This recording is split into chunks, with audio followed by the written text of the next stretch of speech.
يوه، بقالي فترة ما اتصلتش على ماما. خلينا ارن اطمن عليها واتصل عليها واشوف اخبارها ايه واخبار بابا.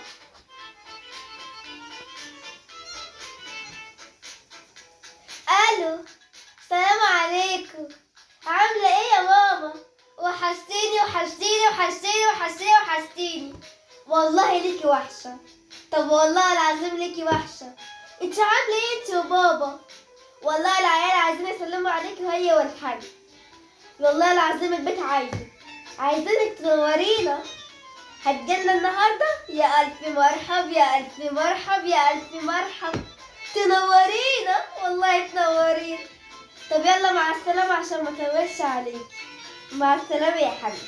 مع السلامة مع السلامة مع السلامة. يا حاج يا حاج، حماتي جاية حماتي جاية وهتنور لنا البيت. يا زينب يا زوزو، ستكم جاية وجاية تنور لنا البيت. ايه يا حاجة، امي جاية؟ يا الف مرحب يا الف مرحب، تنور البيت بيتها. يلا يا حاجة اعملي الاكل وجهزيه.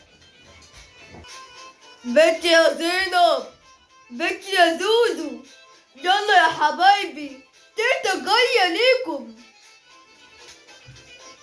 افرحوا بقى وهيصوا. تيتا جاية، تيتا جاية، نورت يا تيتا. تيتا هتيجي تلعب معايا. بجد يا ماما، بجد يا ماما، تيتا جاية. بقالها فترة بصراحة مجتلناش. تيتا جاية. يلا بقى انا هقعد استناها. شايف يا حاج؟ شايف يا حاج؟ شايف العيال بيحبوا تيتاتهم ازاي؟ والله يا حاج، في عيال بيقولوا لهم انت تيتاتهم جايه يزعلوا يبقوا مش عايزينها تيجي.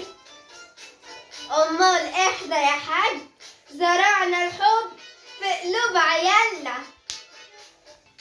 ايوه يا حاجة، لازم الواحد يعلم ولاده على الحب والمحبة، حب الاهل وحب الاصدقاء وحب الاقارب وحب الناس كلها. واهم صفة من الصفات دي كلها يا حاجة الاهتمام والتقدير والاحترام طبعا فوق كل حاجة. ما انت شايفة يا حاجة دلوقتي الجيل الطالع بتاع بابي ومامي والانترنت والايه السوشيال ميديا. تقدري تقوليلي دلوقتي يا حاجة جيبيلي اب في الجيل ده بيعلم اولاده الصح من الغلط ويقعد معاهم كده ويفهمهم واحدة واحدة؟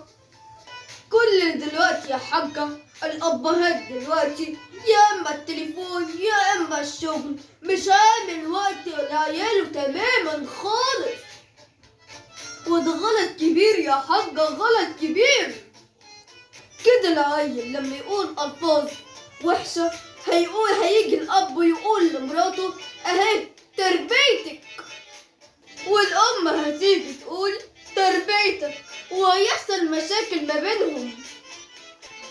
أرجو لكل أب وأم افهموا عيالكم، مش كل حياتك إنترنت وشغل وتليفون. أرجو لكل واحد يخصص يوم لعياله يقعد معاهم ويتفاهموا مع بعض، يوم حتى لو كان نص ساعة في اليوم. صدقوني النص ساعة أيوة هي مش حاجة، بس هتفرق بالنسبة لهم حاجة كبيرة جدا.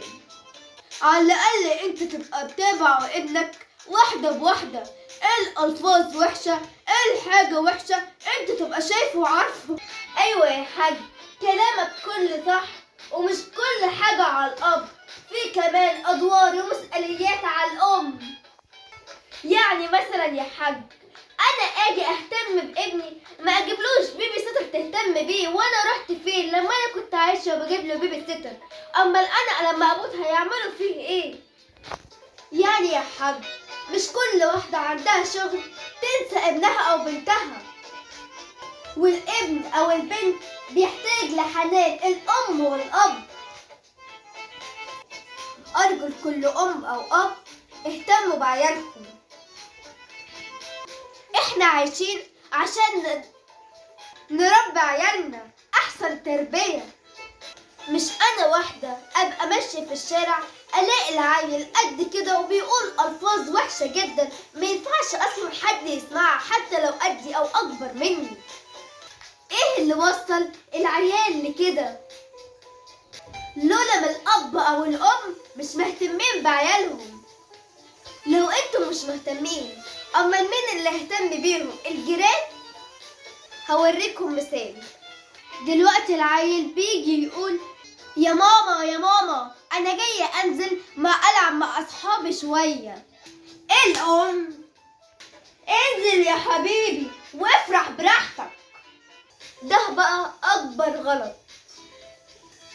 انت دلوقتي قلتيله يلا يا حبيبي انزل مع أصحابك، ليه ما يكونوش أصحابه دول أولاد السوق ويفسدوا أخلاق ابنك أو بنتك؟